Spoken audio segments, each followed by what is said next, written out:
ਅਸੀਂ ਨਿਊਯਾਰਕ ਤੋਂ जुलाई 8 ਅਸੀਂ एक ਸੁਨੇਹਾ देना ਚਾਹੁੰਦੇ ਹਾਂ। ਜਿਵੇਂ ਕਿ ਆਪ ਜੀ ਨੇ ਦੇਖਿਆ ਕਿ ਭਾਰਤ ਦੇ ਵਿੱਚ ਪੰਜਾਬ ਦੇ ਵਿੱਚ ਖਾਸ ਕਰਕੇ ਸਾਡੇ ਸਿੱਖ ਨੌਜਵਾਨਾਂ ਦੀਆਂ ਜੋ ਝੂਠੇ ਕੇਸ ਪਾ ਕੇ ਫੜੋ ਫੜਾਈ ਸ਼ੁਰੂ ਹੋਈ ਆ, ਉਹਨਾਂ ਨੂੰ ਝੂਠੇ ਕੇਸਾਂ ਦੇ ਵਿੱਚ ਜੇਲ੍ਹਾਂ ਦੇ ਵਿੱਚ ਡੱਕਿਆ ਜਾ ਰਿਹਾ।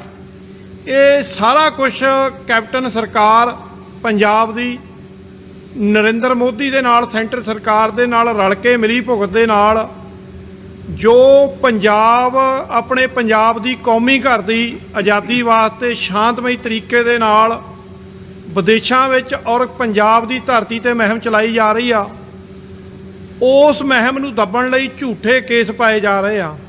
असीं गल करिए 90 दे दहाके दी, उस वेले भी KPS गिल, बेअंता बुचड़ और उहदे नाल समेत सैनी वर्गे जिहड़ियां लोग सन या किन्ने ही पुलिस दे ऐसे सिखां दे कातल ऑफिसर जिन्हां ने झूठे मुकाबलियां दे विच उदों भी सिखां दे नौजवान बच्चियां दे नाल खून दी होली खेडी।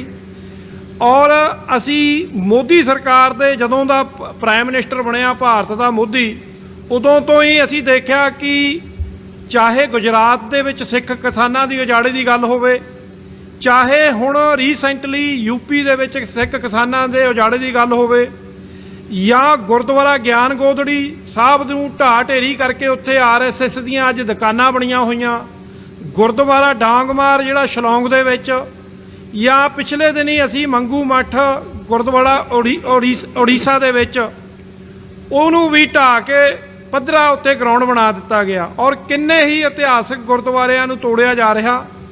और सिख नौजवानों ते दिल्ली दे विच कुछ दिन पहले ही 3 नौजवानों नूं अतवादी कह के झूठे केस पा के उन्होंने डक दिता जेलों दे विच। जिवें कि लवप्रीत सिंह नां दा 21 सालां दा बच्चा जिहड़ा कि उन्हें उस वेले कणक जिहड़ी आ वो ठेके ते लेके जमीन उहदे विच जो उपजाऊ जो उत्थे पैदावार होई खेतां दे विचों ਉਹਦੇ ਵਿੱਚੋਂ ਜਿੰਨੀ ਵੀ ਪੈਦਾਵਾਰ ਹੋਈ ਉਹ ਅਨਾਜ ਉਹਨੂੰ ਮਿਲਿਆ ਤੇ ਉਹ ਪਿਹਾ ਕੇ ਆਟਾ ਬਣਾ ਕੇ ਗਰੀਬ ਲੋਕਾਂ ਦੇ ਵਿੱਚ ਵੰਡਿਆ ਗਿਆ। ਅੱਜ ਜਦੋਂ ਅਸੀਂ ਦੇਖਦੇ ਪੰਜਾਬ ਦੀ ਧਰਤੀ ਤੇ ਚਾਹੇ ਉਹ ਗੁਰੂ ਗ੍ਰੰਥ ਸਾਹਿਬ ਦੀਆਂ ਬੇਹੁਰਮਤੀਆਂ ਹੋਵੇ, ਕੋਈ ਕਿਸੇ ਕਿਸਮ ਦੀ ਸਜ਼ਾ ਨਹੀਂ, ਪਰ ਅੱਜ ਸਾਡਾ ਜੋ ਸਿੱਖਾਂ ਦਾ ਹਿਰਦਾ ਜਿਹੜਾ ਬਲੂੰਦਰਿਆ ਗਿਆ, ਉਹ ਰੀਸੈਂਟਲੀ ਜੋ ਪੰਜਾਬ ਦੇ ਵਿੱਚ ਅਲੱਗ-ਅਲੱਗ ਜਿਹੜੀਆਂ ਸੰਘਰਸ਼ਸ਼ੀਲ ਜਥੇਬੰਦੀਆਂ जो बड़े पीसफुली मुहिम जिहड़ी तरीके दे नाल मुहिम चला रहे आ अपने कौमी घर दी, ते उन्हां नूं डकिया जा रहा, जेलों दे विच झूठे केस पाए जा रहे आ। सो इस सारे कासे नूं लेके कल अमेरिका भर दे समुचे गुरुद्वारियां दी और कनेडा भर दे जिहड़े गुरुद्वारे साहिबान पंथक जथेबंदियां ਨੂੰ एक ਸਾਂਝੀ कॉन्फ्रेंस काल ਵਿੱਚ ਸੱਦਾ ਦਿੱਤਾ ਗਿਆ ਸੀ ਸਿੱਖ ਕੋਆਰਡੀਨੇਸ਼ਨ ਕਮੇਟੀ ਈਸਟ ਕੋਸਟ ਵੱਲੋਂ ਅਤੇ ਅਮਰੀਕਨ ਗੁਰਦੁਆਰਾ ਪ੍ਰਬੰਧਕ ਕਮੇਟੀ ਵੱਲੋਂ।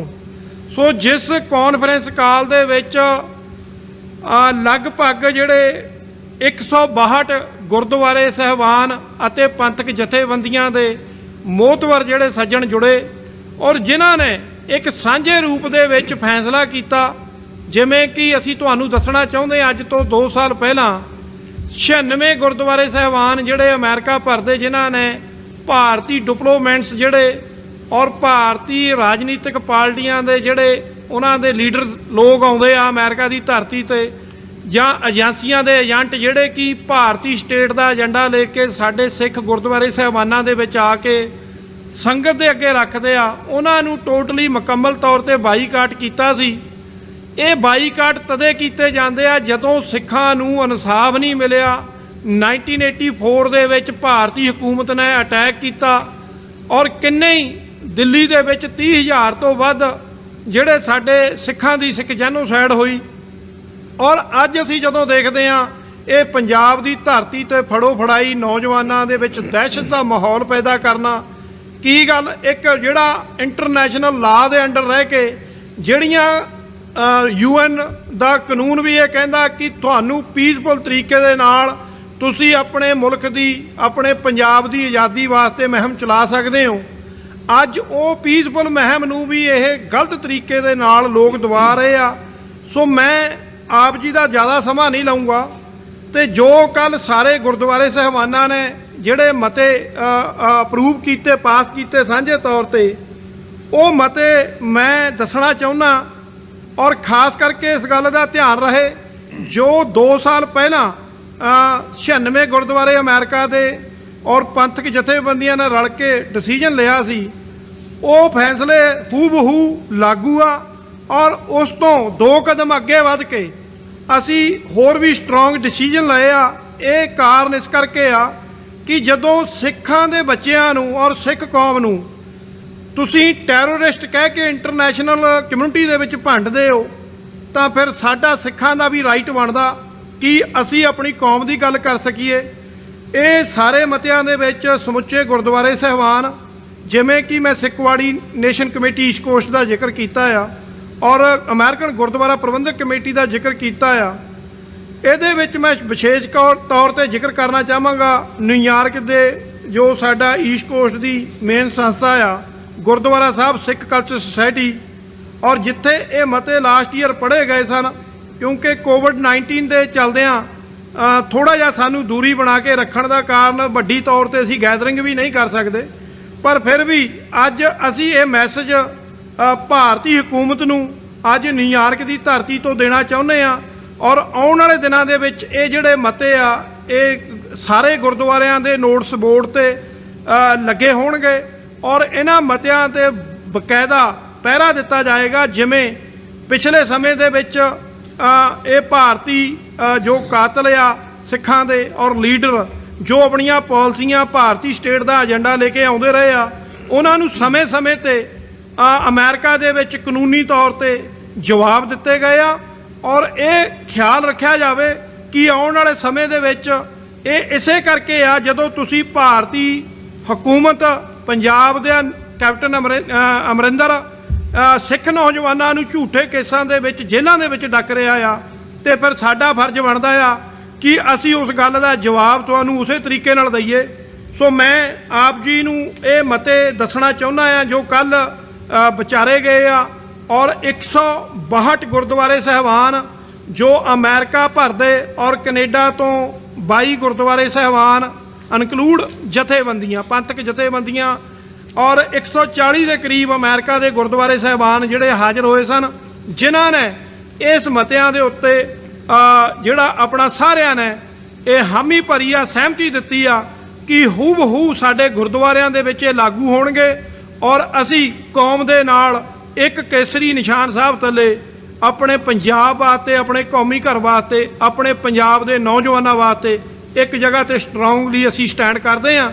ਔਰ ਮੈਂ ਆਪ ਜੀ ਨੂੰ ਇਹ ਮਤੇ ਦੱਸਣੇ ਚਾਹੁੰਦਾ ਆ ਜਿਵੇਂ ਕਿ ਪਹਿਲਾ ਮਤਾ ਇਹ ਲਿਖਿਆ ਗਿਆ ਸੀ, ਸਮੂਹ ਵਿਦੇਸ਼ ਵਸਦੇ ਸਿੱਖ ਇਸ ਗੱਲ ਲਈ ਵਚਨਬੱਧਤਾ ਦੁਹਰਾਉਂਦੇ ਹਨ ਅਤੇ ਭਾਰਤੀ ਦਹਿਸ਼ਤਗਰਦੀ ਦੇ ਸਿੱਖਾਂ ਉੱਪਰ ਵੱਧਦੇ ਜ਼ੁਲਮ ਨੂੰ ਵੇਖਦਿਆਂ ਅਸੀਂ ਦੱਸਣਾ ਚਾਹੁੰਦੇ ਹਾਂ ਕਿ ਵਿਦੇਸ਼ੀ ਸਿੱਖ ਪੰਜਾਬ ਦੇ ਨੌਜਵਾਨਾਂ ਦੀ ਪੀੜ ਨੂੰ ਮਹਿਸੂਸ ਕਰਦਾ ਹੈ ਅਤੇ ਪੰਜਾਬ ਦੇ ਨਾਲ ਹਮਦਰਦੀ ਰੱਖਦਾ ਹੈ। ਅਸੀਂ ਭਾਰਤੀ ਦਹਿਸ਼ਤਗਰਦੀ ਦਾ ਸ਼ਿਕਾਰ ਹੋ ਰਹੇ ਨੌਜਵਾਨਾਂ ਨੂੰ ਯਕੀਨ ਦਿਵਾਉਂਦੇ ਹਾਂ ਕਿ ਅਸੀਂ ਹਰ ਹੀਲੇ ਨੌਜਵਾਨਾਂ ਅਤੇ ਉਹਨਾਂ ਦੇ ਪਰਿਵਾਰਾਂ ਦੇ ਨਾਲ ਖੜੇ ਹਾਂ।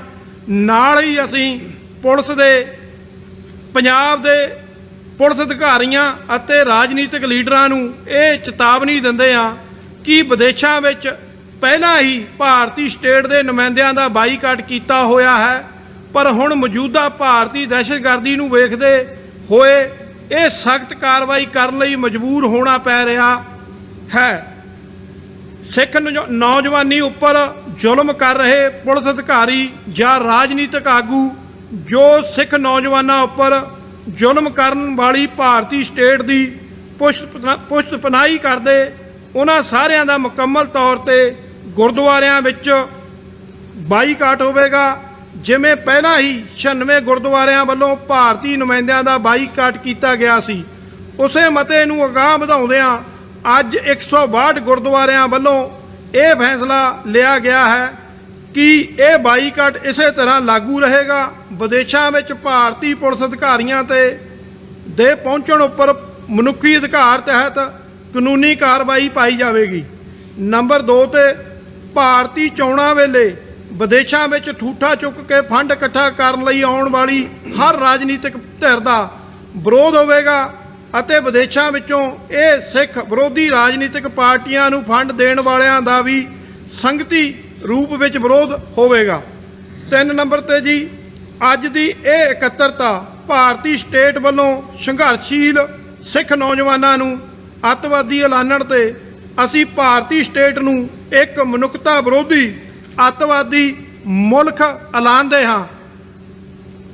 ਅੱਜ ਅਸੀਂ ਨਰਿੰਦਰ ਮੋਦੀ, ਅਮਿਤ ਸ਼ਾਹ, ਰਾਜਨਾਥ ਸਿੰਘ, ਅਦਿੱਤਿਆਨਾਥ ਜੋਗੀ, ਕਮਲਨਾਥ, ਸੱਜਣ ਕੁਮਾਰ, ਕੈਪਟਨ ਅਮਰਿੰਦਰ, ਪ੍ਰਕਾਸ਼ ਬਾਦਲ, ਸੁਖਵੀਰ ਬਾਦਲ, ਡੀਜੀਪੀ ਦਿਨਕਰ ਗੁਪਤਾ, ਰਵਨੀਤ ਬਿੱਟੂ ਸਮੇਤ ਸੈਣੀ ਨੂੰ ਅੱਤਵਾਦੀ ਐਲਾਨਦੇ ਹਾਂ।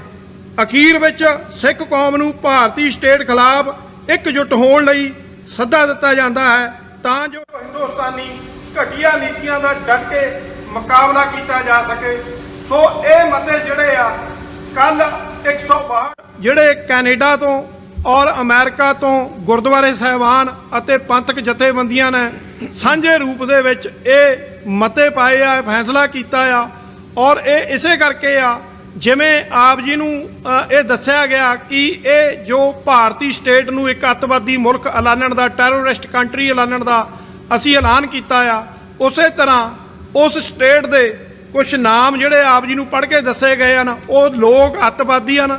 ਇਸ ਤੋਂ ਵੀ ਵੱਧ ਕੇ ਅੱਗੇ ਜਿਹੜੀਆਂ ਜਥੇਬੰਦੀਆਂ ਆ, ਜਿਹੜੀਆਂ RSS, ਬਜਰੰਗ ਦਲ, ਸਿਵ ਸੈਨਾ, ਜਿਹੜੀਆਂ ਹਮੇਸ਼ਾ ਹੀ ਸਿੱਖਾਂ ਦੇ ਖਿਲਾਫ ਭੁਗਤਦੀਆਂ ਆ, ਉਹ ਸਾਰੀਆਂ ਨੂੰ ਆਲਰੇਡੀ ਅਮਰੀਕਾ ਦੇ ਵਿੱਚੋਂ CIA ਨੇ ਬੈਨ ਕੀਤਾ ਹੋਇਆ ਆ ਔਰ ਉਹ ਵੀ ਅੱਤਵਾਦੀ ਜਥੇਬੰਦੀਆਂ ਹੋਣ ਦੇ ਕਾਰਨ ਕਰਕੇ ਹੀ ਕੀਤਾ ਹੋਇਆ ਆ।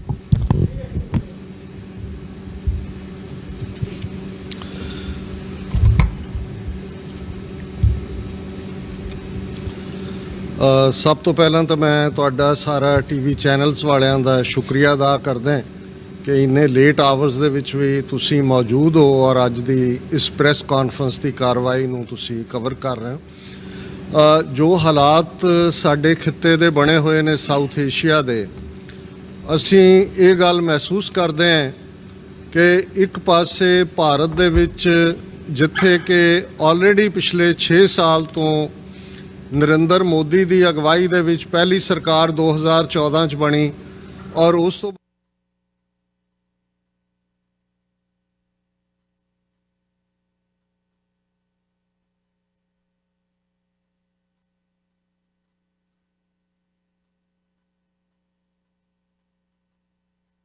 ਅਕਲੀਤਾਂ ਪ੍ਰਤੀ ਨੀਤੀਆਂ ਨੇ, ਉਹਨਾਂ ਦੇ ਸਬੂਤ ਸਾਨੂੰ ਕਿਤੇ ਹੋਰ ਇਕੱਠੇ ਕਰਨ ਦੀ ਲੋੜ ਨਹੀਂ ਹੈ।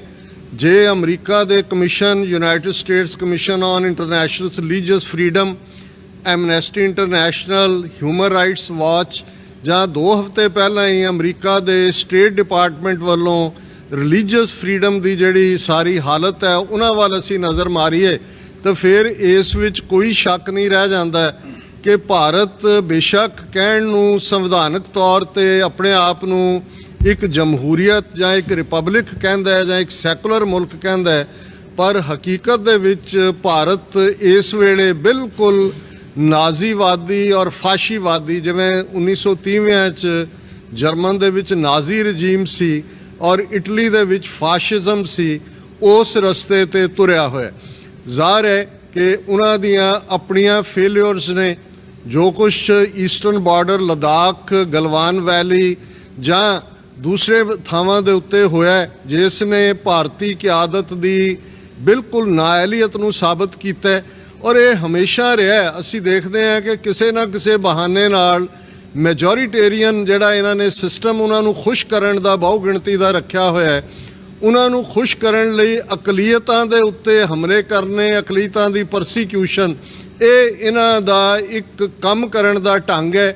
ਅਸੀਂ ਦੇਖਦੇ ਹਾਂ ਜੋ ਕੁਝ 5 ਅਗਸਤ 2019 ਤੋਂ ਕਸ਼ਮੀਰ ਦਾ ਸਟੇਟਸ ਖਤਮ ਕਰਕੇ ਕਸ਼ਮੀਰ 'ਚ ਕੀਤਾ ਜਾ ਰਿਹਾ ਹੈ, ਜੋ ਕੁਝ 200 ਮਿਲੀਅਨ ਮੁਸਲਮਾਨਾਂ ਨਾਲ ਭਾਰਤ ਭਰ 'ਚ ਹੋ ਰਿਹਾ ਹੈ, ਔਰ ख़ास ਤੌਰ ਤੇ ਇੱਕ ਪਾਸੇ 4 ਸਿੱਖ ਪੰਜਾਬ ਦੇ ਸਿੱਖ ਰੈਜੀਮੈਂਟ ਦੇ ਜਿਹੜੇ ਕਿ ਉਹ ਲੱਦਾਖ ਦੇ ਵਿੱਚ ਮਾਰੇ ਜਾਂਦੇ ਨੇ, ਇਹਨਾਂ ਦੀ ਯੂਨਿਟੀ ਇੰਟੈਗ੍ਰਿਟੀ ਦੇ ਨਾਅਰੇ ਦੇ ਥੱਲੇ ਜਿੱਥੇ ਇਹਨਾਂ ਦੀ ਟੋਟਲ ਨਾਅਹਲੀਅਤ ਹੈ।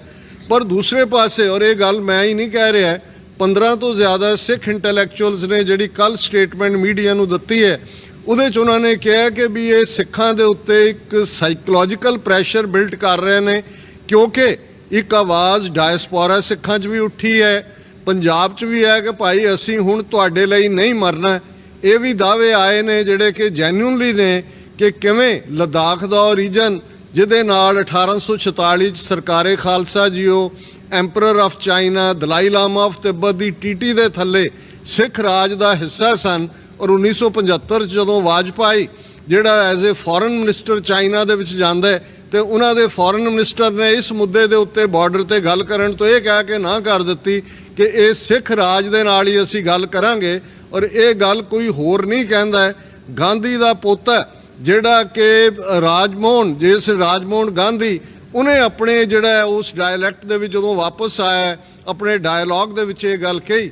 ਸੋ ਇਹ ਗੱਲ ਸਿੱਖ ਇੰਟੈਲੈਕਚੁਅਲਸ ਵੀ ਪੰਜਾਬ 'ਚ ਸਮਝਦੇ ਨੇ ਕਿ ਇਹ ਇੱਕ ਪ੍ਰੈਸ਼ਰ ਬਿਲਡਿੰਗ ਟੈਕਟਿਕ ਹੈ, ਸਿੱਖਾਂ ਨੂੰ ਸਾਈਕੋਲੋਜੀਕਲ ਕੈਜੂਅਲਟੀ ਬਣਾਇਆ ਹੋਇਆ ਹੈ। ਔਰ ਜਿਸ ਤੇਜ਼ੀ ਨਾਲ ਪੰਜਾਬ 'ਚ ਨੌਜਵਾਨਾਂ ਦੀ ਗ੍ਰਿਫਤਾਰੀ ਹੋ ਰਹੀ ਹੈ, ਇਹੀ ਨਹੀਂ ਕਿ ਡਾਇਸਪੋਰਾ ਦੀਆਂ 162 ਸਿੱਖ ਜਥੇਬੰਦੀਆਂ, ਸਿੱਖ ਗੁਰਦੁਆਰੇ ਜਿਹੜੇ ਮਤੇ ਭਾਈ ਹਿੰਮਤ ਸਿੰਘ ਜੀ ਨੇ, ਜੇ ਸਾਰੀ ਕਾਨਫਰੰਸ ਟੈਲੀ ਕਾਨਫਰੰਸ ਦੇ ਵਿੱਚ ਅਮਰੀਕਨ ਗੁਰਦੁਆਰਾ ਪ੍ਰਬੰਧਕ ਕਮੇਟੀ ਨੇ ਔਰ ਈਸਟ ਕੋਸਟ ਸਿੱਖ ਕੋਆਰਡੀਨੇਸ਼ਨ ਕਮੇਟੀ ਨੇ ਸਮੂਹ ਜਥੇਬੰਦੀਆਂ ਔਰ ਗੁਰਦੁਆਰਿਆਂ ਦੇ ਸਹਿਯੋਗ ਨਾਲ ਇਹ 3 ਰੈਜ਼ੋਲੂਸ਼ਨ ਕੀਤੇ ਨੇ।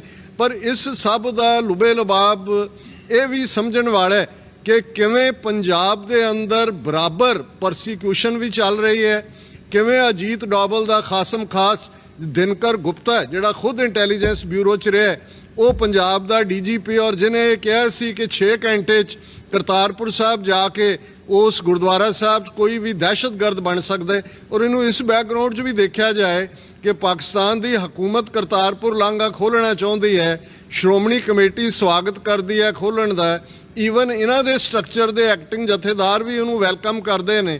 ਔਰ ਇਹ ਇਸ ਸਾਰੇ ਨੂੰ ਜੋ ਕੁਝ ਪੰਜਾਬ 'ਚ ਚੱਲ ਰਿਹਾ ਹੈ ਉਹਨੂੰ ISI ਮੋਡਿਊਲ ਬਣਾ ਕੇ ਜਿਹੜਾ ਇਹ ਭਾਵੇਂ ਉਹ ਕੋਈ ਵੀ ਜਿਹੜੀ ਖਾਲਿਸਤਾਨ ਦੀ ਗੱਲ ਕਰਨ ਵਾਲੀ ਜਥੇਬੰਦੀ ਹੈ, ਔਰ ਇਹਦੇ 'ਚ ਕੋਈ ਸ਼ੱਕ ਨਹੀਂ ਹੈ ਕਿ ਰੈਫਰੈਂਡਮ 2020 ਜਿਨ੍ਹਾਂ ਨੇ 4 ਜੁਲਾਈ ਤੋਂ ਰਜਿਸਟ੍ਰੇਸ਼ਨ ਦੀ ਗੱਲ ਕੀਤੀ, ਅਲਟੀਮੇਟਲੀ ਉਹ ਯੂਨਾਈਟਿਡ ਨੇਸ਼ਨਸ ਦੀ ਆਸਪੀਸ਼ੀਅਸ 'ਚ ਹੋਣ ਵਾਲਾ ਰੈਫਰੈਂਡਮ ਹੋਏ ਜਾਂ ਬਿਟਵੀਨ ਸਟੇਟ ਐਂਡ ਕੰਟਰੀ, ਜਿਵੇਂ ਕੈਨੇਡਾ ਦੇ ਵਿੱਚ ਕਿਊਬੈਕ ਔਰ ਕੈਨੇਡੀਅਨ ਗਵਰਨਮੈਂਟ ਦੀ ਰਜ਼ਾਮੰਦੀ ਨਾਲ ਹੋਇਆ, ਜਾਂ ਸਕਾਟਲੈਂਡ 'ਚ ਸਕਾਟਿਸ਼ ਨੈਸ਼ਨਲਿਸਟ ਪਾਰਟੀ ਔਰ ਇੰਗਲੈਂਡ ਦੀ ਗਵਰਨਮੈਂਟ ਦੀ ਮਰਜ਼ੀ ਨਾਲ ਹੋਇਆ, ਇਹ ਜਮਾਂਦਰੂ ਹੱਕ ਹੈ, UN ਚਾਰਟਰ ਵੀ ਦਿੰਦਾ ਹੈ। ਔਰ ਈਵਨ ਇਹਨਾਂ ਦੇ ਆਪਣੇ ਸੁਪਰੀਮ ਕੋਰਟ ਦੇ ਡਿਸੀਜਨ ਜਿਹੜੇ ਕੇਸ ਸ਼੍ਰੋਮਣੀ ਅਕਾਲੀ ਦਲ ਅੰਮ੍ਰਿਤਸਰ ਨੇ ਲੜੇ, ਉਹ ਪੀਸਫੁਲੀ ਖਾਲਿਸਤਾਨ ਦੀ ਗੱਲ ਕਰਨ ਦੀ ਇਜਾਜ਼ਤ ਦਿੰਦੇ ਨੇ।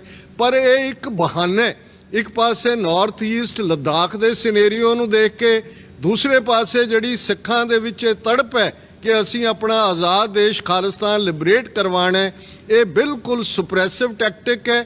ਔਰ ਇਹ ਕਲੀਅਰ ਮੈਸੇਜ ਇੱਥੋਂ ਦਿੱਤਾ ਜਾ ਰਿਹਾ ਇਹਨਾਂ 3 ਰੈਜ਼ੋਲੂਸ਼ਨਸ ਦੇ ਰਾਹੀਂ ਕਿ ਨਰਿੰਦਰ ਮੋਦੀ, ਅਮਿਤ ਸ਼ਾਹ, ਇਹ ਕਾਤਲਾਂ ਦੀ ਜੋੜੀ ਜਿਨ੍ਹਾਂ ਨੇ 2002 'ਚ ਹਜ਼ਾਰਾਂ ਮੁਸਲਮਾਨ ਗੁਜਰਾਤ ਦੇ ਵਿੱਚ ਮਾਰੇ, ਅੱਜ ਰਾਜਨਾਥ ਕਿਉਂਕਿ ਡਿਫੈਂਸ ਮਿਨਿਸਟਰ ਹੈ ਇਹਨਾਂ ਦਾ ਟ੍ਰਿਨਿਟੀ ਦਾ ਹਿੱਸਾ ਹੈ, ਔਰ ਪੰਜਾਬ ਦੇ ਵਿੱਚ ਇਹਨਾਂ ਨੇ ਪਿਛਲੇ 4 ਦਹਾਕਿਆਂ 'ਚ ਉਹ ਪ੍ਰਕਾਸ਼ ਬਾਦਲ ਹੋਏ, ਸੁਖਬੀਰ ਬਾਦਲ ਹੋਏ, ਅਮਰਿੰਦਰ ਹੋਏ, ਜਾਂ ਇਹਨਾਂ ਦਾ ਸਾਰਾ ਹੀ ਅਮਲਾ ਫੈਲਾ। ਜੇ ਤੁਸੀਂ ਕਰਿੰਦਿਆਂ ਦਾ ਨਾਂ ਲਓ, ਦਿਨਕਰ ਗੁਪਤਾ ਅੱਜ ਬੈਠਾ, ਸੁਮੇਧ ਸੈਣੀ ਜਿਹੜਾ ਐਕਸ ਹੈ, ਇਹ ਸਾਰੇ ਉਹੀ ਨੇ।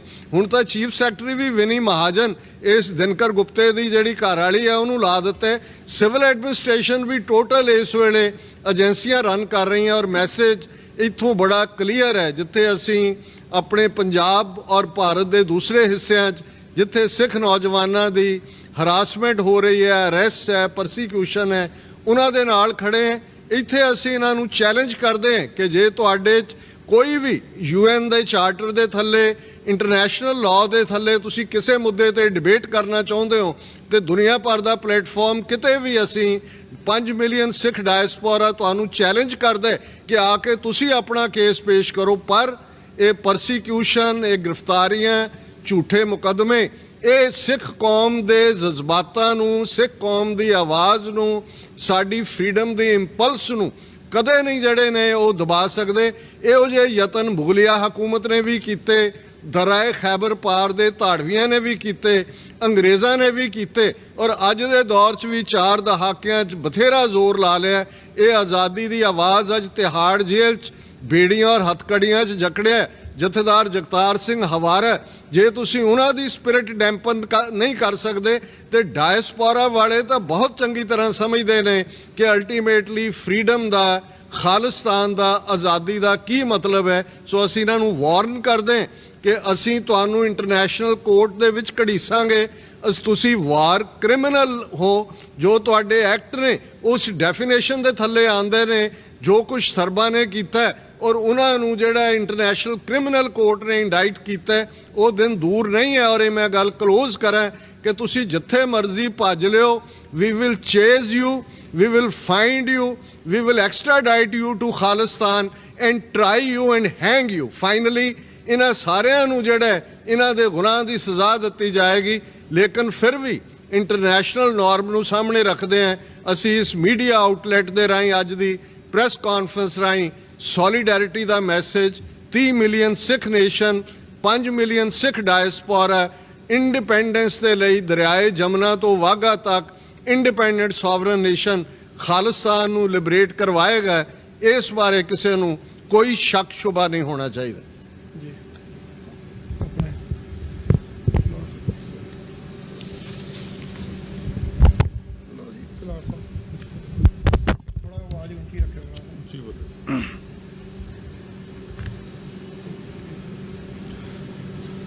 ਵਾਹਿਗੁਰੂ ਜੀ ਕਾ ਖਾਲਸਾ, ਵਾਹਿਗੁਰੂ ਜੀ ਕੀ ਫਤਿਹ।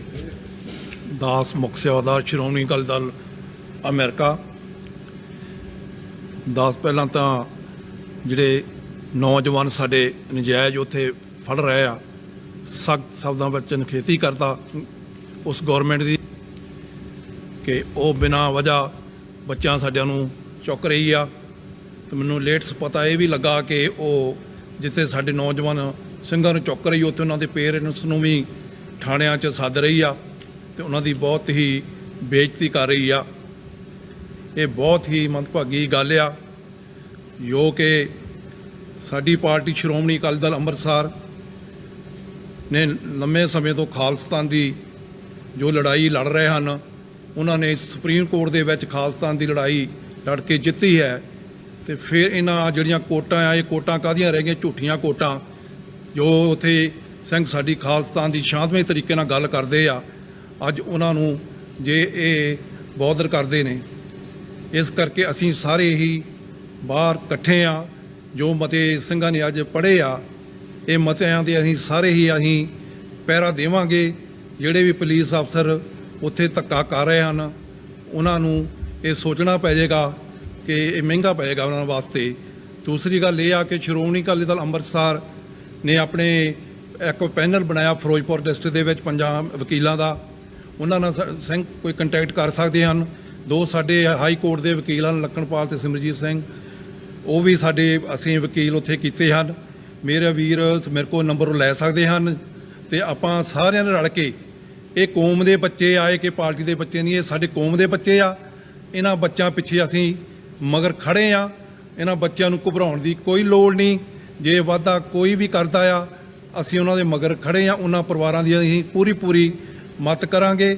ਮੈਂ ਬੇਨਤੀ ਕਰਦਾ ਕਿ ਜਿੰਨੀ ਵੀ ਕੌਮ ਬਾਹਰ ਰਹਿੰਦੀ ਆ, ਸਾਨੂੰ ਸਾਰਿਆਂ ਨੂੰ ਇਕੱਠੇ ਹੋ ਕੇ ਇਹ ਬੱਚੇ ਜੋ ਵੀ ਜਿਹੜੇ ਪਰਿਵਾਰਾਂ ਦੇ ਵੀ ਅੱਜ ਦੁੱਖ ਆ ਰਿਹਾ, ਜੇ ਪੁਲਿਸ ਉਹਨਾਂ ਨੂੰ ਤੰਗ ਕਰ ਰਹੀ ਆ, ਸਾਨੂੰ ਸਾਰਿਆਂ ਨੂੰ ਇਕੱਠੇ ਹੋ ਕੇ ਸਾਰਿਆਂ ਨੂੰ ਸਪੋਰਟ ਕਰਨੀ ਚਾਹੀਦੀ ਹੈ। ਮੈਂ ਮੀਡੀਆ ਦਾ ਵੀ ਬਹੁਤ ਧੰਨਵਾਦ ਕਰਦਾ ਹਾਂ। ਵਾਹਿਗੁਰੂ ਜੀ ਕਾ ਖਾਲਸਾ, ਵਾਹਿਗੁਰੂ ਜੀ ਕੀ ਫਤਿਹ ਜੀ।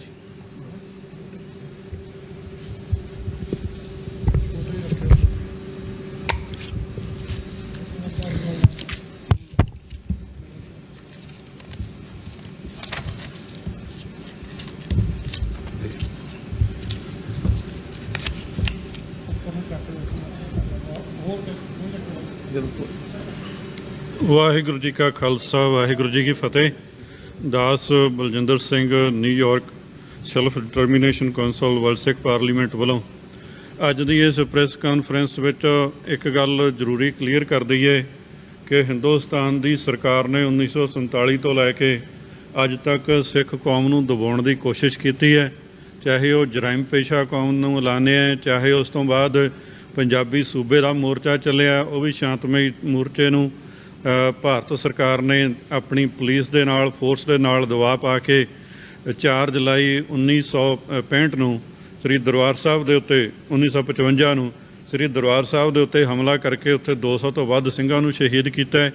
ਉਸ ਤੋਂ ਬਾਅਦ ਪੰਜਾਬੀ ਸੂਬੇ ਤੋਂ ਬਾਅਦ ਧਰਮ ਯੁੱਧ ਮੋਰਚਾ ਚੱਲਦਾ ਹੈ, ਬਹੁਤ ਸ਼ਾਂਤਮਈ ਢੰਗ ਦੇ ਨਾਲ ਧਰਮ ਯੁੱਧ ਮੋਰਚਾ ਚੱਲਦਾ ਹੈ। ਹਿੰਦੁਸਤਾਨ ਦੇ ਇਤਿਹਾਸ ਦਾ ਸਭ ਤੋਂ ਵੱਡਾ ਸ਼ਾਂਤਮਈ ਮੋਰਚਾ ਹੈ, ਧਰਮ ਯੁੱਧ ਮੋਰਚਾ ਸੀ, ਜਿਹਦੇ ਵਿੱਚ ਸਿੱਖਾਂ ਦੀਆਂ ਮੰਗਾਂ ਸੀਗੀਆਂ। ਉਹਨਾਂ ਨੂੰ ਵੀ ਭਾਰਤੀ ਫੌਜ ਦੇ ਨਾਲ ਪਾਵਰ ਦੇ ਨਾਲ ਦੱਬਣ ਦੀ ਕੋਸ਼ਿਸ਼ ਕੀਤੀ ਹੈ। ਬੰਦੇ ਮਾਰਿਆਂ ਜਾਂ ਗੁਰਦੁਆਰੇ ਢਾਇਆਂ, ਸੰਘਰਸ਼ ਦਬਦੇ ਨਹੀਂ ਹੁੰਦੇ। ਨਾ ਅਸੀਂ ਉਸ ਮੌਕੇ ਹਾਰੇ ਸੀ ਜਿਹੜੀ ਸਾਡੀ ਲੜਾਈ 1984 ਵਿੱਚ ਭਾਰਤੀ ਸਰਕਾਰ ਨੇ ਜਦੋਂ ਜੂਨ 1984 ਵਿੱਚ ਸਾਡੇ 'ਤੇ ਹਮਲਾ ਕਰਕੇ ਇਹ ਦੱਸਣ ਦੀ ਕੋਸ਼ਿਸ਼ ਕੀਤੀ ਕਿ ਸ਼ਾਇਦ ਅਸੀਂ ਗੱਲ ਖਤਮ ਕਰ ਦਿੱਤੀ ਹੈ। ਗੱਲ ਉਸ ਦਿਨ ਤੋਂ ਸ਼ੁਰੂ ਹੋਈ ਹੈ। ਉਸ ਦਿਨ ਤੋਂ ਪਹਿਲਾਂ ਸੰਤ ਜਰਨੈਲ ਸਿੰਘ ਖਾਲਸਾ ਭਿੰਡਰਾਂ ਵਾਲਿਆਂ ਦੇ ਉਹ ਬਚਨ ਯਾਦ ਕਰਾ ਦਈਏ। ਸੰਤਾਂ ਨੇ ਬਚਨ ਕੀਤੇ ਸੀ, ਜਿਸ ਦਿਨ ਭਾਰਤੀ ਫੌਜ ਦੇ ਕਦਮ ਸ੍ਰੀ ਦਰਬਾਰ ਸਾਹਿਬ ਦੀ ਪਰਿਕਰਮਾ 'ਚ ਪਏ, ਉਸ ਦਿਨ ਖਾਲਿਸਤਾਨ ਦੀ ਨੀਂਹ ਰੱਖੀ ਜਾਊਗੀ। ਇੱਕ ਸ਼ਾਂਤਮਈ ਚੱਲਦੇ ਸੰਘਰਸ਼ ਨੂੰ ਭਾਰਤੀ ਸਰਕਾਰ ਨੇ ਫੌਜਾਂ ਦੇ ਨਾਲ ਦਬਾਉਣ ਦੀ ਕੋਸ਼ਿਸ਼ ਕੀਤੀ ਅਤੇ ਉਸ ਤੋਂ ਬਾਅਦ ਸਾਡੇ ਮਰਜੀਵੜਿਆਂ ਨੇ ਉਸ ਸੰਘਰਸ਼ ਨੂੰ ਲੈ ਕੇ ਕੁਰਬਾਨੀਆਂ ਕੀਤੀਆਂ। ਅੱਜ ਅਸੀਂ ਇਹ ਦੱਸ ਦਈਏ ਕਿ ਭਾਈ ਅਸੀਂ 20ਵੀਂ ਸਦੀ ਦੇ ਵਿੱਚ ਇਸ ਮੌਕੇ 'ਤੇ ਬਾਹਰ ਵਿਦੇਸ਼ਾਂ ਵਿੱਚ ਬੈਠੇ ਵੀ, ਪੰਜਾਬ ਦੇ ਵਿੱਚ ਬੈਠੇ ਵੀ ਕੌਮ ਦੇ ਘਰ ਖਾਲਿਸਤਾਨ ਦੀ ਗੱਲ ਕਰਦੇ ਹਾਂ। ਇਹ ਹਿੱਕ ਥਾਪੜ ਕੇ ਸਾਰੀ ਗੱਲਬਾਤ ਵਰਲਡ ਸਿੱਖ ਪਾਰਲੀਮੈਂਟ ਜਾਂ ਜਿਹੜੀਆਂ ਜਥੇਬੰਦੀਆਂ ਸ਼ਾਂਤਮਈ ਢੰਗ ਦੇ ਨਾਲ ਹਿੰਦੁਸਤਾਨ ਤੋਂ ਅਲੱਗ ਹੋਣ ਦੀ, ਖਾਲਿਸਤਾਨ ਪੰਜਾਬ ਨੂੰ ਆਜ਼ਾਦ ਕਰਾਉਣ ਦੀ ਗੱਲ ਕਰਦੀਆਂ, ਅਤੇ ਲੇਕਿਨ ਭਾਰਤੀ ਸਟੇਟ ਆ ਜਿਹੜੀ ਉਹ ਇਹ ਪਾਲਿਸੀਆਂ ਬਣਾ ਕੇ ਸਿੱਖ ਨੌਜਵਾਨਾਂ ਦੇ ਉੱਤੇ ਗਲਤ ਕੇਸ ਪਾ ਕੇ ਜਾਂ ਉਹਨਾਂ ਦੇ ਉੱਤੇ ਅਸਲੇ ਦਾ ਕੇਸ ਪਾ ਕੇ ਕੋਈ ਵੀ ਇਸ ਮੌਕੇ 'ਤੇ ਸਿੱਖ ਕੌਮ ਦੀ ਜਥੇਬੰਦੀ ਹਥਿਆਰਬੰਦ ਸੰਘਰਸ਼ ਨਹੀਂ ਲੜਦੀ। ਅਸੀਂ ਦੁਨੀਆ ਨੂੰ ਦੱਸ ਚੁੱਕੇ ਹਾਂ ਸਾਡਾ ਸੰਘਰਸ਼ ਸ਼ਾਂਤਮਈ ਹੈ, ਲੇਕਿਨ ਹਿੰਦੁਸਤਾਨ ਦੀ ਸਰਕਾਰ ਨੇ ਬਦਨਾਮ ਕਰਕੇ ਸ਼ਾਂਤਮਈ ਸੰਘਰਸ਼ ਦੀ ਗੱਲਬਾਤ ਕਰਨ ਵਾਲਿਆਂ ਨੂੰ ਜਾਂ ਰੈਫਰੈਂਡਮ ਦੀ ਗੱਲਬਾਤ ਕਰਨ ਵਾਲਿਆਂ ਨੂੰ, ਜਿਹੜਾ ਦੁਨੀਆ ਦੇ ਵਿੱਚ ਇੱਕ ਤਰੀਕਾ ਹੈ ਵੀ ਭਾਈ ਰੈਫਰੈਂਡਮ ਦੀ ਵੋਟ ਕਰਾ ਕੇ, ਜੇ ਭਾਰਤ ਇੱਕ ਲੋਕਤੰਤਰ ਦੇਸ਼ ਆ, ਆਪਣੇ ਆਪ ਨੂੰ ਲੋਕਤੰਤਰ ਕਹਾਉਂਦੇ ਨੇ, ਫਿਰ ਲੋਕਾਂ ਨੂੰ ਹੱਕ ਦੇਣ ਵੀ ਭਾਈ ਉਹ ਭਾਰਤ ਨਾਲ ਰਹਿਣਾ ਚਾਹੁੰਦੇ ਆ ਜਾਂ ਨਹੀਂ ਰਹਿਣਾ ਚਾਹੁੰਦੇ। ਇਹ ਜਿਹੜਾ ਰੈਫਰੈਂਡਮ ਦਾ ਤਰੀਕਾ ਲੋਕਾਂ ਦੀ ਆਵਾਜ਼ ਸੁਣਨੇ ਦਾ ਤਰੀਕਾ ਹੈ ਕਿ ਲੋਕ ਪੰਜਾਬ ਦੇ ਹਿੰਦੁਸਤਾਨ ਨਾਲ ਰਹਿਣਾ ਚਾਹੁੰਦੇ ਆ ਜਾਂ ਨਹੀਂ ਰਹਿਣਾ ਚਾਹੁੰਦੇ। ਇਹਦੇ ਵਿੱਚ ਕਿਹੜੀ ਅੱਤਵਾਦ ਵਾਲੀ ਗੱਲਬਾਤ ਹੋ ਗਈ? ਹੁਣ ਜਿਹੜਾ ਸਿੱਖ ਭਾਰਤੀ ਪਿੰਜਰੇ ਤੋਂ ਬਾਹਰ ਹੈ ਉਹ ਦੁਨੀਆ ਨੂੰ ਦੱਸ ਦੇਣਾ ਚਾਹੁੰਦਾ ਹੈ ਕਿ ਜਿਹੜੀ ਹਿੰਦੁਸਤਾਨ ਦੀ ਜ਼ਾਲਮ ਸਰਕਾਰ ਆ, ਇੱਥੋਂ ਦੀ ਡੈਮੋਕ੍ਰੇਸੀ ਆ, ਇਹ ਫੇਕ ਡੈਮੋਕ੍ਰੇਸੀ ਹੈ। ਇਹ ਬਹੁਤ ਗਿਣਤੀਆਂ ਨੂੰ ਖੁਸ਼ ਕਰਨ ਦੇ ਲਈ ਘੱਟ ਗਿਣਤੀਆਂ ਦਾ ਕਤਲ ਕਰਕੇ ਆਪੋ ਆਪਣੀਆਂ ਵੋਟਾਂ ਦੀ ਬੈਂਕ ਵਧਾਉਣਾ ਚਾਹੁੰਦੇ ਆ, ਵੋਟ ਬੈਂਕ ਵਧਾਉਣਾ ਚਾਹੁੰਦੇ ਆ। ਇਸੇ ਢੰਗ ਦੇ ਨਾਲ ਕਦੇ ਰਾਜੀਵ ਗਾਂਧੀ ਨੇ ਨਵੰਬਰ 1984 ਵਿੱਚ ਸਿੱਖ ਕੌਮ ਦਾ ਕਤਲੇਆਮ ਕਰਵਾਇਆ ਹੈ।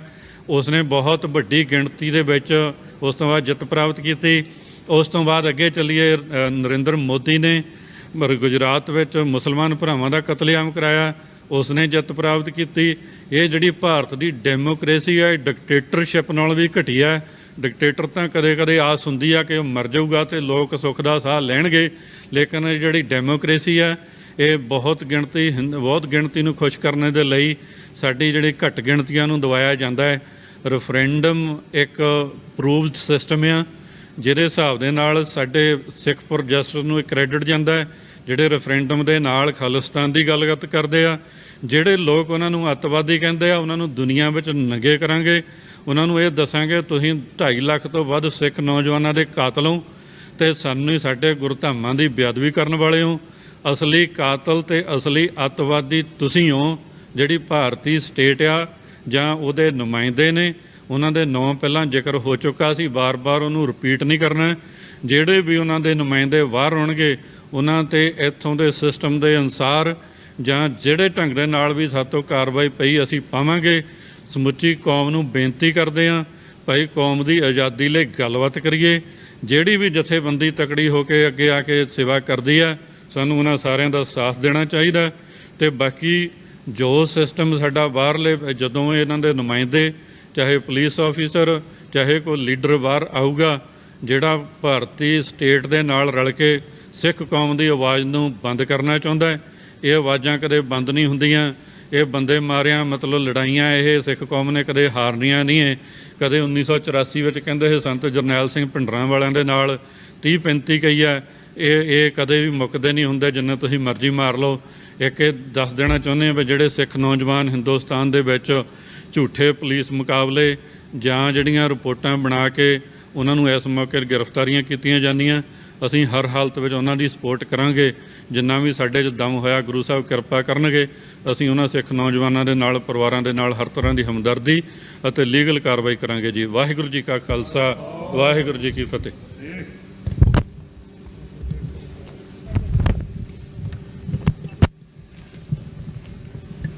ਇੱਕ ਮਿੰਟ।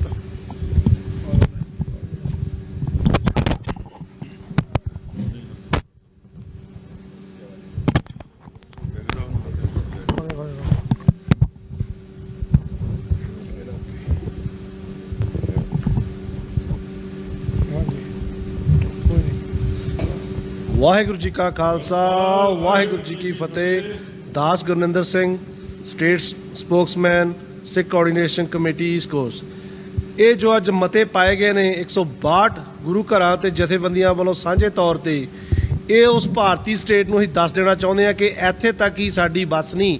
ਇਹਨਾਂ ਮਤਿਆਂ ਨੂੰ ਇੰਗਲਿਸ਼ ਦੇ ਰੂਪ ਦੇ ਵਿੱਚ ਸਟੇਟ ਡਿਪਾਰਟਮੈਂਟਾਂ ਦੇ ਕੋਲ ਲੈ ਕੇ ਜਾਵਾਂਗੇ। ਜਿਹੜਾ ਆਪਣਾ ਇੱਥੇ ਦਾ ਸਟੇਟ ਡਿਪਾਰਟਮੈਂਟ ਹੈ ਆ, ਜਿਸ ਤਰ੍ਹਾਂ ਤੁਹਾਨੂੰ ਪਤਾ ਕਿ ਅੱਜ ਕੱਲ੍ਹ ਇਲੈਕਸ਼ਨਾਂ ਦਾ ਦੌਰ ਹੈ, ਤੇ ਇਹਨਾਂ ਮਤਿਆਂ ਨੂੰ, ਇਹਨਾਂ ਮੰਗਾਂ ਨੂੰ ਅਸੀਂ ਉਹਨਾਂ ਜੋ ਕਿ ਕਾਂਗਰਸਮੈਨਾਂ ਲਈ ਰਨ ਕਰ ਰਿਹਾ ਜਾਂ ਸਟੇਟ ਰੈਪ ਲਈ ਰਨ ਕਰ ਰਿਹਾ, ਕੋਈ ਸੈਨੇਟ ਲਈ ਰਨ ਕਰ ਰਿਹਾ, ਉਹਨਾਂ ਨੂੰ ਵੀ ਇਹ ਕਾਪੀਆਂ ਪਹੁੰਚਾਈਆਂ ਜਾਣਗੀਆਂ।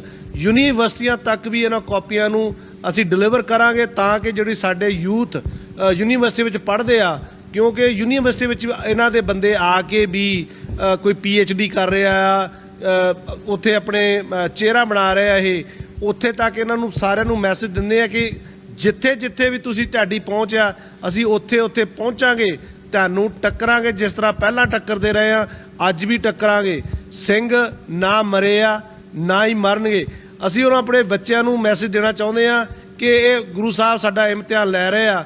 ਆਜ਼ਾਦੀਆਂ ਇੱਦਾਂ ਹੀ ਨਹੀਂ ਮਿਲਦੀਆਂ, ਸਿਰ ਦੇਣੇ ਪੈਂਦੇ ਆ। ਪਰ ਅਸੀਂ ਉਹਨਾਂ ਬੱਚਿਆਂ ਦੇ ਨਾਲ, ਉਹਨਾਂ ਪਰਿਵਾਰਾਂ ਦੇ ਨਾਲ ਸਿਰ ਜੋੜ ਕੇ, ਮੋਢੇ ਨਾਲ ਮੋਢਾ ਜੋੜ ਕੇ ਉੱਥੇ ਉਹਨਾਂ ਦਾ ਸਾਥ ਦੇਵਾਂਗੇ। ਜਿਸ ਤਰ੍ਹਾਂ ਭਾਈ ਬਲਜਿੰਦਰ ਸਿੰਘ, ਹਿੰਮਤ ਸਿੰਘ, ਡਾਕਟਰ ਸਾਹਿਬ ਜੀ ਨੇ ਜੋ ਕਿਹਾ, ਭਾਈ ਕਲਾਰ ਸਿੰਘ ਨੇ, ਉਹਨਾਂ ਨੇ ਉੱਥੇ ਪੈਨਲ ਵੀ ਬਣਾਇਆ ਵਕੀਲਾਂ ਦਾ। ਜਿਸ ਵੀਰ ਨੂੰ ਵੀ ਕਿਸੇ ਨੰਬਰ ਦੀ ਜ਼ਰੂਰਤ ਹੋਵੇ ਉਹ ਉਹਨਾਂ ਨਾਲ ਰਾਬਤਾ ਕਰ ਸਕਦੇ ਆ। ਕਿਸੇ ਤਰ੍ਹਾਂ ਦੀ ਵੀ ਕਿਸੇ ਨੂੰ ਵੀ ਮਦਦ ਦੀ ਜ਼ਰੂਰਤ ਹੋਵੇ ਉਹ ਸਾਡੇ ਤੱਕ ਪਹੁੰਚ ਕਰ ਸਕਦੇ ਆ। ਇਸੇ ਤਰ੍ਹਾਂ ਹੀ ਇੱਦਾਂ ਦੇ ਮਤੇ ਹੋਰ ਵੀ ਲਿਆਂਦੇ ਜਾਣਗੇ। ਇਹ ਜਿਹੜੇ ਭਾਰਤੀ ਸਟੇਟ ਦੇ ਅੱਤਵਾਦੀ ਆ, ਜਿਸ ਤਰ੍ਹਾਂ ਇਹ ਸਾਡੇ ਸਿੱਖਾਂ ਨੂੰ ਉੱਥੇ ਅੱਤਵਾਦੀ ਕਹਿੰਦੇ ਆ, ਅੱਜ ਇਹਨਾਂ ਨੂੰ ਅੱਤਵਾਦੀ ਅਸੀਂ ਐਲਾਨ ਕਰਦੇ ਆ। ਜਿਹੜੀ ਕਿ ਭਾਰਤੀ ਸਟੇਟ ਅੱਤਵਾਦ ਦਾ ਅੱਡਾ ਬਣਿਆ ਬੈਠਾ ਆ, ਜਿਹੜੇ ਕਿ ਮੰਦਰਾਂ ਦੇ ਵਿੱਚ ਹਥਿਆਰ ਸਪਲਾਈ ਕਰਦੇ ਆ, ਆਪਣੇ ਬੱਚਿਆਂ ਨੂੰ ਹਥਿਆਰ ਚਲਾਉਣਾ ਸਿਖਾਉਂਦੇ ਆ, ਤੇ ਸਾਨੂੰ ਇਹ ਅੱਤਵਾਦੀ ਕਹਿੰਦੇ, ਜੋ ਕਿ ਸ਼ਾਂਤਮਈ ਤਰੀਕੇ ਦੇ ਨਾਲ ਆਪਣਾ ਹੱਕ ਮੰਗਣਾ ਚਾਹੁੰਦੇ ਆ, ਜੋ ਕਿ UN ਦੇ ਚਾਰਟਰ ਦੇ ਨਾਲ ਸਾਨੂੰ ਹੱਕ ਵੀ ਹੈਗਾ ਆ। ਇਹ ਭਾਰਤੀ ਸਟੇਟ ਨੂੰ ਦਿੰਦੇ ਇੱਕ ਵਾਰੀ ਫਿਰ ਮੌਕਾ ਕਿ ਆਪਣੀਆਂ ਆਈਆਂ ਤੋਂ ਸੁਧਰ ਜਾਓ। ਤੁਸੀਂ ਆਪਣੀ ਜਿਹੜੀਆਂ ਹਰਕਤਾਂ ਤੁਸੀਂ ਕਰਦੇ ਆ, ਇਹਨਾਂ ਤੋਂ ਤੁਸੀਂ ਸਾਫ਼ ਹੋ ਜਾਓ, ਨਹੀਂ ਤਾਂ ਤੁਹਾਨੂੰ ਖਾਲਸਾ ਮੈਦਾਨੇ ਆ ਕੇ ਟੱਕਰੂਗਾ ਜੀ। ਵਾਹਿਗੁਰੂ ਜੀ ਕਾ ਖਾਲਸਾ, ਵਾਹਿਗੁਰੂ ਜੀ ਕੀ ਫਤਿਹ।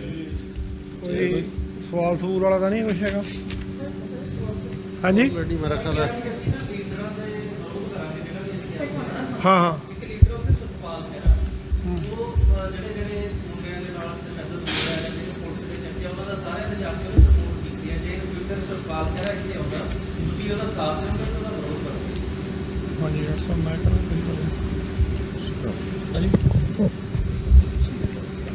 ਹਾਂਜੀ, ਦੇਖੋ, ਜਿਵੇਂ ਕੁਝ ਲੀਡਰ ਹੈਗੇ ਆ ਪੰਜਾਬ ਦੀ ਧਰਤੀ ਤੇ, ਕਿਸੇ ਵੀ ਪਾਰਟੀ ਨਾਲ ਹੋ ਸਕਦੇ ਆ, ਜਿਹੜੇ ਇਨਸਾਨੀਅਤ ਦੇ ਨਾਲ ਖੜਦੇ ਆ, ਜਿਹੜੇ ਮਨੁੱਖੀ ਅਧਿਕਾਰਾਂ ਵਾਸਤੇ ਲੜਦੇ ਆ, ਉਹ ਕੋਈ ਵੀ ਹੋ ਸਕਦਾ। ਆਫਟਰ ਆਲ ਜਿਹੜੇ ਪੰਜਾਬ ਦੇ ਲੋਕ ਆ ਉਹ ਸਾਡੇ ਆਪਣੇ ਲੋਕ ਆ, ਪਰ ਜਿਹੜੇ ਦਸਤਾ ਬਣਦੇ ਆ ਸੈਂਟਰ ਸਰਕਾਰ ਦਾ, ਉਹਨਾਂ ਦਾ ਅਸੀਂ ਠੋਕ ਕੇ ਵਿਰੋਧ ਕਰਾਂਗੇ। ਅਸੀਂ ਉਹਨਾਂ ਦੇ ਉੱਤੇ ਬਾਜ਼ ਵਾਲੀ ਨਿਗਾਹ ਟਿਕਾਈ ਹੋਈ ਆ।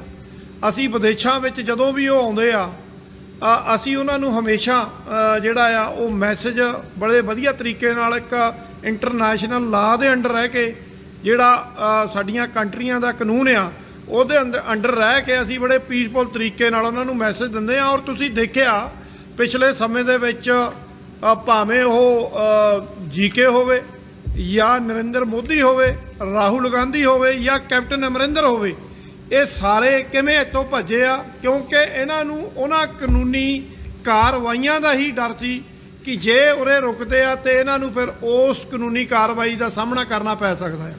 ਜੀ ਦੇਖੋ, ਉਹਦੇ 'ਚ ਅਸੀਂ ਐਪਰੀਸ਼ੀਏਟ ਕਰਦੇ ਹਾਂ ਡਾਕਟਰ ਧਰਮਵੀਰ ਗਾਂਧੀ ਜਿਹੜੇ ਪਟਿਆਲੇ ਤੋਂ ਸਾਬਕਾ ਐਮਪੀ ਨੇ, ਉਸ ਪਿੰਡ ਵੀ ਗਏ ਜਿੱਥੋਂ ਦੇ ਉਸ ਗਰੀਬ ਦਲਿਤ ਸਿੱਖ ਨੌਜਵਾਨ ਨੂੰ ਚੁੱਕਿਆ ਹੋਇਆ ਹੈ। ਸੁਖਪਾਲ ਸਿੰਘ ਖਹਿਰਾ ਦਾ ਤੁਸੀਂ ਜ਼ਿਕਰ ਕੀਤਾ ਹੈ। ਸਿਮਰਜੀਤ ਸਿੰਘ ਬੈਂਸ ਨੇ ਵੀ ਜਿਹੜਾ ਉਹ ਗੋਲ ਮੋੜ ਜਿਹੀ ਲੇਕਿਨ ਸਰਕਾਰੀ ਅੱਤਵਾਦ ਦੇ ਖਿਲਾਫ ਬਿਆਨ ਦਿੱਤਾ ਹੈ। ਇਹ ਠੀਕ ਹੈ, ਅਸੀਂ ਐਪਰੀਸ਼ੀਏਟ ਕਰਦੇ ਹਾਂ ਉੱਥੇ ਜਿਹੜਾ ਵੀ ਕੋਈ ਹਾਂ ਦਾ ਨਾਰਾ ਮਾਰਦਾ ਹੈ, ਪਰ ਕੁੱਲ ਮਿਲਾ ਕੇ ਇਹ ਸਾਰੀਆਂ ਮੁੱਖ ਧਾਰਾ ਪਾਰਟੀਆਂ ਨੇ ਔਰ ਅਲਟੀਮੇਟਲੀ ਇਹਨਾਂ ਨੇ ਇੰਡੀਅਨ ਯੂਨੀਅਨ ਜਾਂ ਇੰਡੀਅਨ ਇੰਟੈਗ੍ਰਿਟੀ ਯੂਨਿਟੀ ਉਹਦੇ ਲਈ ਖਲੋਣਾ ਹੈ। ਇਸ ਲਈ ਕਿਉਂਕਿ ਲੜਾਈ ਸਾਡੀ ਹੁਣ ਆਰ ਪਾਰ ਦੀ ਹੈ, ਖਾਲਿਸਤਾਨ ਦੇ ਉੱਤੇ ਗੱਲ ਬਿਲਕੁਲ ਫੋਕਸਡ ਹੈ। ਸੋ ਅਸੀਂ ਇਹੀ ਆਸ ਕਰਦੇ ਹਾਂ ਕਿ ਉੱਥੇ ਜਿਹੜੀਆਂ ਸਾਡੀਆਂ ਧਿਰਾਂ ਨੇ ਉਹ ਵੀ ਇਸ ਕਨਕਲੂਜਨ ਦੇ ਉੱਤੇ ਪਹੁੰਚਣ, ਜਿਹੜੇ ਅੱਜ ਬੇਸ਼ੱਕ ਹਾਂ ਦਾ ਨਾਰਾ ਮਾਰਦੇ ਨੇ ਕਿ ਭਾਈ ਇਹ ਖਾਲਿਸਤਾਨ ਸਟੇਟ ਜਿੱਥੇ ਬਿਨਾਂ ਜ਼ਾਤ, ਰੰਗ, ਨਸਲ, ਧਰਮ, ਜੈਂਡਰ ਦੇ ਵਿਤਕਰੇ ਦੇ ਹਰ ਇੱਕ ਨੂੰ ਬਰਾਬਰ ਦੇ ਹੱਕ ਹੋਣਗੇ। ਔਰ ਅਸੀਂ ਇਹਨਾਂ ਤੋਂ ਇਹੀ ਐਕਸਪੈਕਟ ਕਰਦੇ ਹਾਂ ਕਿ ਭਾਈ ਹੁਣ ਜਾਂ ਤੁਸੀਂ ਇੰਡੀਅਨ ਸਟੇਟ ਨਾਲ ਖੜੇ ਹੋ ਜਾਂ ਤੁਸੀਂ ਖਾਲਿਸਤਾਨ ਨਾਲ ਖੜੇ ਹੋ। ਵਿਚਾਲੇ ਜਿਹੜਾ ਪਾਰਟ ਹੈ, ਹੁਣ ਜਦੋਂ ਆਰ ਪਾਰ ਦੀ ਲੜਾਈ ਹੈ ਤੇ ਮੇਰਾ ਖਿਆਲ ਹੈ ਵੀ ਲਾਈਨ ਬੜੀ ਕਲੀਅਰਲੀ ਡਰਾਨ ਹੈ ਇਸ ਮੁੱਦੇ ਤੇ।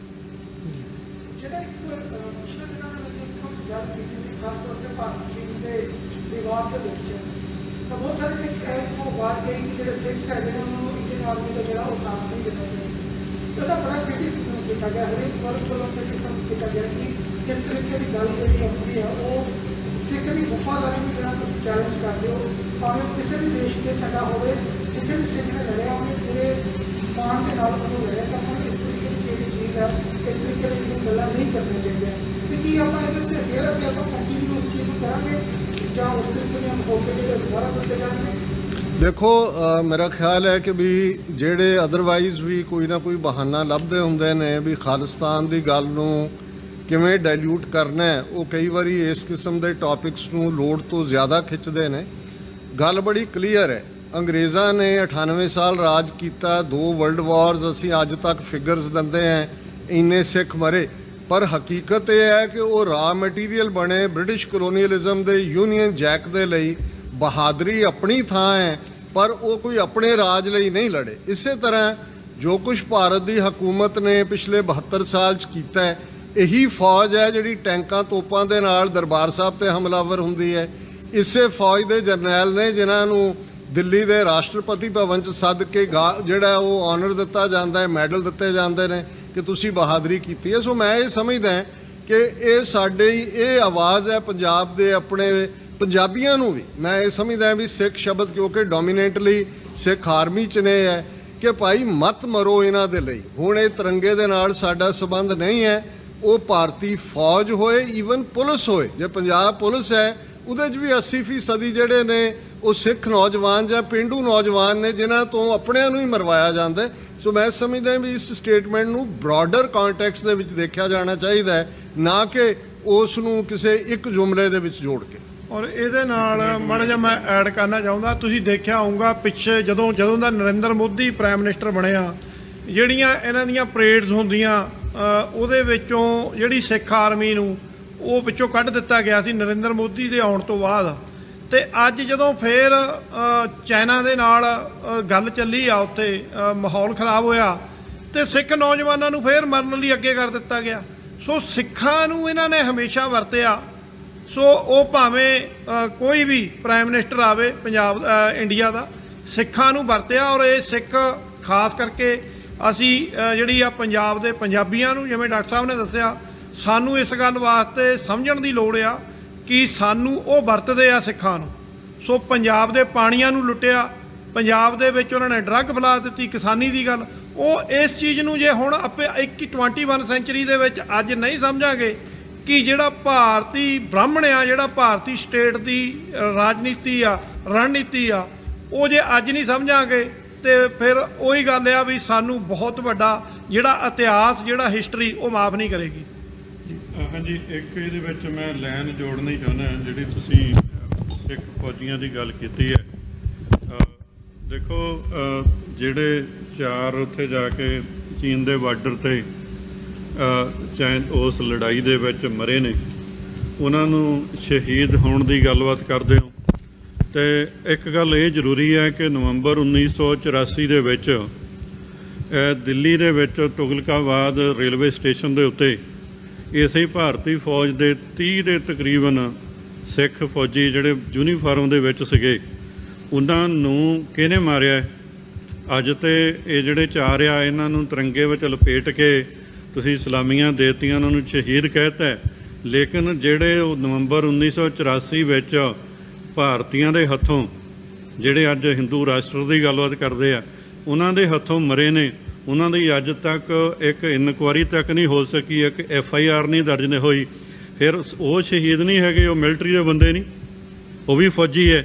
ਉਹਨਾਂ ਨੂੰ ਸਿੱਖ ਹੋਣ ਕਰਕੇ ਇਸੇ ਹੀ ਹਿੰਦੁਸਤਾਨ ਦੇ ਵਿੱਚ ਮਾਰਿਆ ਗਿਆ ਕਿ ਉਹ ਸਿੱਖ ਹੈ।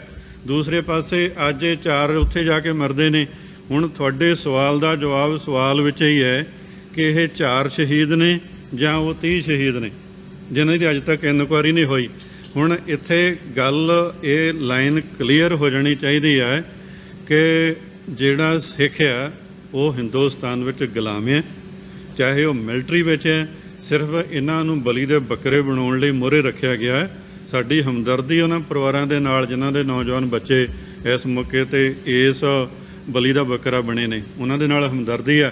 ਲੇਕਿਨ ਆਉਣ ਵਾਲਿਆਂ ਨੂੰ ਅਸੀਂ ਬੇਨਤੀ ਕਰਦੇ ਹਾਂ ਕਿ ਵੀ ਭਾਈ, ਜਿੱਦਾਂ ਡਾਕਟਰ ਸਾਹਿਬ ਨੇ ਕਿਹਾ ਵੀ ਇਹ ਤਿਰੰਗੇ ਲਈ ਮਰਨਾ ਬੰਦ ਕਰ ਦਿਓ, ਤੇ ਅੱਗੇ ਤਿਰੰਗੇ ਵਾਲਿਆਂ ਨੇ ਸਾਨੂੰ ਬਹੁਤ ਮਾਰ ਲਿਆ।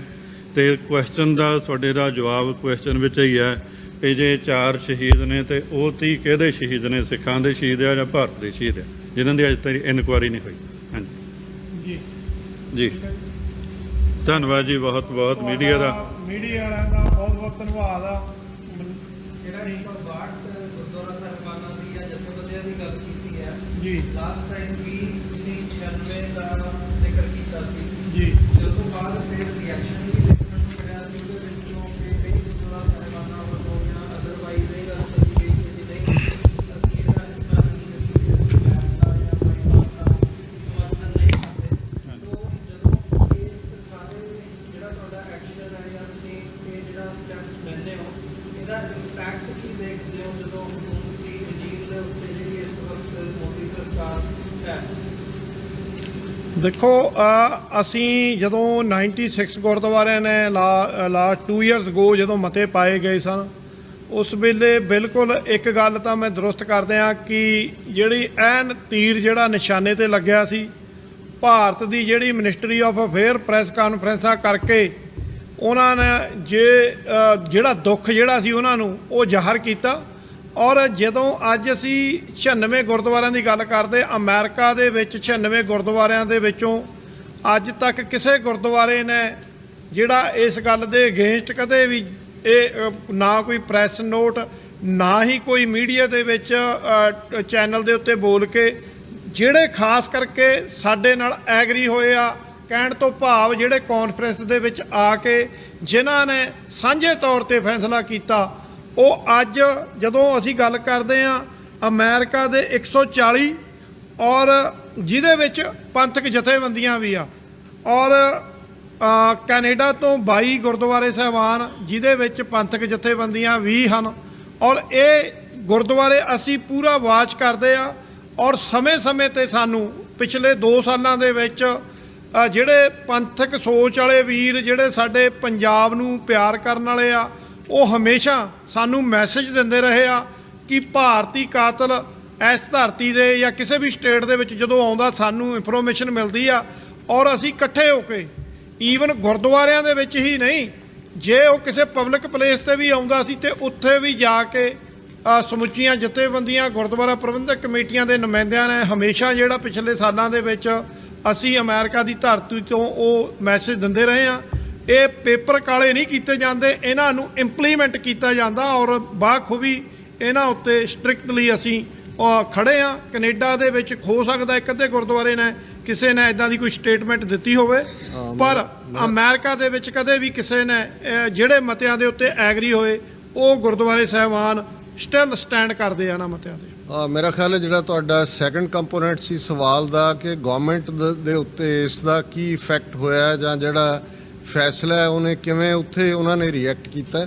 ਇੱਕ ਪਾਰਟ ਭਾਈ ਹਿੰਮਤ ਸਿੰਘ ਹੋਰਾਂ ਨੇ ਕਿਹਾ ਕਿ ਜਿਵੇਂ ਰਿਐਕਟ ਕੀਤਾ ਇੰਡੀਆ ਦੀ ਫੋਰਨ ਮਿਨਿਸਟਰੀ ਤੋਂ ਲੈ ਕੇ ਉਹਨਾਂ ਦੇ ਡਿਪਲੋਮੈਟਸ ਨੇ, ਇਹ ਆਪਣੇ ਆਪ ਵਿੱਚ ਸਾਬਤ ਕਰਦਾ ਸੀ ਵੀ ਇਹ ਕਿੰਨਾ ਇਫੈਕਟਿਵ ਸਟੈਪ ਹੈ।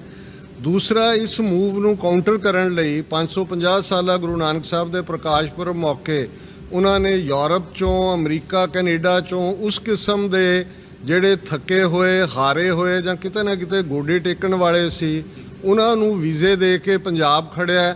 ਉਹਨਾਂ ਚੋਂ ਕੁਛ ਨੂੰ ਕਰਤਾਰਪੁਰ ਸਾਹਿਬ ਸਪੈਸ਼ਲ ਬੱਸਾਂ 'ਚ ਲਿਆਂਦਾ। ਉਹਨਾਂ ਚੋਂ ਇੱਕ ਅੱਧਾ ਜਿਹੜਾ ਕਿ ਇੱਕ ਬੜਾ ਨੋਨ ਮੋਲ ਸੀ ਏਅਰ ਇੰਡੀਆ ਕੇਸ ਦਾ, ਜਿਸ ਦੇ ਉੱਤੇ ਪੂਰਾ ਟਰਾਇਲ ਚੱਲਿਆ ਸੀ, ਉਹਦੇ ਤੋਂ ਉੱਥੇ ਜਾ ਕੇ ਪ੍ਰੈਸ 'ਚ ਇੰਟਰਵਿਊ ਦਿਵਾਏ ਕਿ ਜੀ ਬਾਹਰ ਤਾਂ ਕੋਈ ਖਾਲਿਸਤਾਨ ਨਹੀਂ ਮੰਗਦਾ। ਸੋ ਜ਼ਾਹਿਰ ਹੈ ਵੀ ਇਹ ਰਿਐਕਟਿਵ ਸਟੈਪ ਸੀ ਹਕੂਮਤ ਦਾ, ਉਹਨਾਂ ਭਗੌੜਿਆਂ ਨੂੰ ਅੱਗੇ ਰੱਖ ਕੇ ਦੱਸਣ ਦਾ ਕਿ ਨਹੀਂ ਹੈ, ਜਿਹੜਾ ਆਪਣੇ ਆਪ 'ਚ ਇਸ ਗੱਲ ਦਾ ਸਬੂਤ ਹੈ। ਔਰ ਮੈਂ ਸਮਝਦਾ ਕਿ ਅਮਰੀਕਾ, ਕੈਨੇਡਾ ਹੀ ਨਹੀਂ, ਯੂਰਪ ਭਰ 'ਚ, ਆਸਟ੍ਰੇਲੀਆ, ਨਿਊਜ਼ੀਲੈਂਡ, ਕਿਤੇ ਵੀ ਕੋਈ ਇੰਡੀਅਨ ਡਿਪਲੋਮੈਟ ਕੋਈ ਦੂਜਾ ਡਿਕਲੇਅਰ ਕਰਕੇ ਜਿੰਨਾ ਮਰਜ਼ੀ ਵਿਕਿਆ ਹੋਇਆ ਪ੍ਰਧਾਨ ਹੋਏ ਕਿਸੇ ਗੁਰਦੁਆਰੇ ਦਾ, ਆ ਕੇ ਦਿਖਾ ਦੇ ਕਿਸੇ ਗੁਰਦੁਆਰੇ 'ਚ ਜਾਂ ਕਿਸੇ ਸਿੱਖ ਡੇ ਪੈਰੇਡ ਦੇ ਮੌਕੇ ਜਿਹੜੀਆਂ ਖੁੱਲ੍ਹ ਜਾਣਗੀਆਂ ਆਉਣ ਵਾਲੇ ਪੀਰੀਅਡ। ਸੋ ਮੈਂ ਸਮਝਦਾ ਹਾਂ ਵੀ ਇਸ ਵੇਲੇ ਸਭ ਤੋਂ ਵੱਡਾ ਚੈਲੰਜ 5 ਮਿਲੀਅਨ ਸਿੱਖ ਡਾਇਸਪੋਰਾ ਦਾ ਹੈ। ਔਰ ਜਿਵੇਂ ਡਾਇਸਪੋਰਾ ਸਿੱਖਾਂ ਨੇ ਕੋਵਿਡ-19 ਦੇ ਇਸ ਦੌਰੇ ਦੇ ਵਿੱਚ ਦੁਨੀਆ ਭਰ 'ਚ ਸਿੱਖਾਂ ਦੀ ਰੈਕਗਨੀਸ਼ਨ ਲਈ ਹੈ, ਨਿਊ ਜਰਸੀ ਅਸੈਂਬਲੀ, ਸੈਨੇਟ ਨੇ ਸਿੱਖ ਐਥਨੀਸਿਟੀ ਨੂੰ ਅੱਡ ਮੰਨਿਆ, ਨਿਊਯਾਰਕ ਟਾਈਮਜ਼, ਬਲੂਮਬਰਗ, ਇਹਨਾਂ ਦੀਆਂ ਰਿਪੋਰਟਿੰਗਸ। ਸੋ ਇਸ ਸਾਰੇ ਦਾ ਜਵਾਬ ਇੰਡੀਅਨ ਸਟੇਟ ਜਿਹੜੀ ਹੈ ਉਹ ਪੰਜਾਬ ਦੇ ਵਿੱਚ ਸਿੱਖ ਨੌਜਵਾਨਾਂ ਨੂੰ ਹਰਾਸ ਕਰਕੇ ਦੇ ਰਹੀ ਹੈ। ਸੋ 5 ਮਿਲੀਅਨ ਸਿੱਖ ਡਾਇਸਪੋਰਾ ਯਕਜ਼ਦੀ ਦੇ ਨਾਲ, ਸੋਲੀਡੈਰਿਟੀ ਦੇ ਨਾਲ ਇੰਡੀਪੈਂਡੈਂਟ ਖਾਲਿਸਤਾਨ ਦੇ ਲਈ ਖਲੋਤਾ ਹੈ ਔਰ ਇਹ ਸਾਡੀ ਸਟਰੈਂਥ ਹੈ ਜਿਹਨੂੰ ਦੁਸ਼ਮਣ ਬਹੁਤ ਚੰਗੀ ਤਰ੍ਹਾਂ ਸਮਝਦਾ ਹੈ। ਵਾਹਿਗੁਰੂ ਜੀ ਕਾ ਖਾਲਸਾ, ਵਾਹਿਗੁਰੂ ਜੀ ਕੀ ਫਤਿਹ। ਬਹੁਤ ਬਹੁਤ ਧੰਨਵਾਦ ਭਾਈ।